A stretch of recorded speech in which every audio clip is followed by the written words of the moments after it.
আমার বর দেখো পুরো বৃষ্টিতে ভিজে ভিজে এসেছে।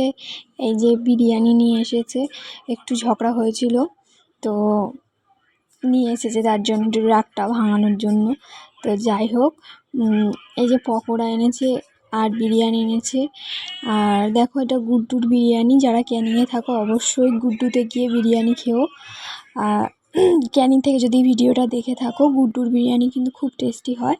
তো যাই হোক, এই যে পকোড়া এনেছে। আমি এত কিছু একসাথে খাবো কি করে? ঠিক আছে, একসাথে এত কিছু খাওয়া যায় নাকি? আর তো তো যা হোক, নিয়ে চলে এসেছে, খেতে তো হবেই।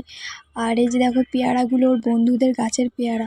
পেয়ারাগুলো দেখো কত ফ্রেশ, কি সুন্দর দেখতে লাগছে পেয়ারাগুলো, খেতেও খুব কিন্তু ভালো। ভিডিওটা কিন্তু কালকে রাতের তোলা, তো আমি এডিট করতে পারিনি বলে আমি ছাড়িনি কালকে। তা যাই হোক, আমি আজকে এডিট করে ছাড়ছি, এগুলো কালকে তোলা। আর আমি কাল বিকালে একটা দিদির বাড়িতে গেছিলাম, যার নাম শিবানিদি। সে আমাকে কিন্তু খুব ভালোবাসে, তার গাছের কাঁঠাল, তারপর পেয়ারা, উচ্ছে আমাকে দিয়ে পাঠিয়েছে, নিজের বোনের মতো একদম ভালোবাসে। দেখো, ঠাকুরের এই থালা গ্লাসটাও দিয়েছে ঠাকুর পুজো দেওয়ার জন্য। দেখো খুব সুন্দর লাগছে দেখতে। দিদিভাই, তুমি যদি আমার ভিডিওটা দেখে থাকো তো অনেক থ্যাংক ইউ।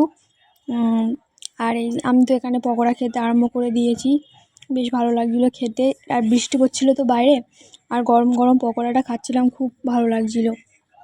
দেখো, পুরো মাংস এর মধ্যে রয়েছে। তো দু রকমভাবে পাওয়া যায়, হাড় পাওয়া যায় আর সলিডও পাওয়া যায়। আর এখানে আমি বিরিয়ানি খেতে বসে পড়েছি। আমি কিন্তু পুরো বিরিয়ানিটা খেতে পারিনি। বিরিয়ানিটা কিন্তু ইয়াম্মি ছিল, ভালো টেস্টি ছিল। একটা আলু দিয়েছিল। আমি কিন্তু ডিমটা নিইনি, কারণ আমি ডিম সেদ্ধ কতটা খেতে পছন্দ করি না।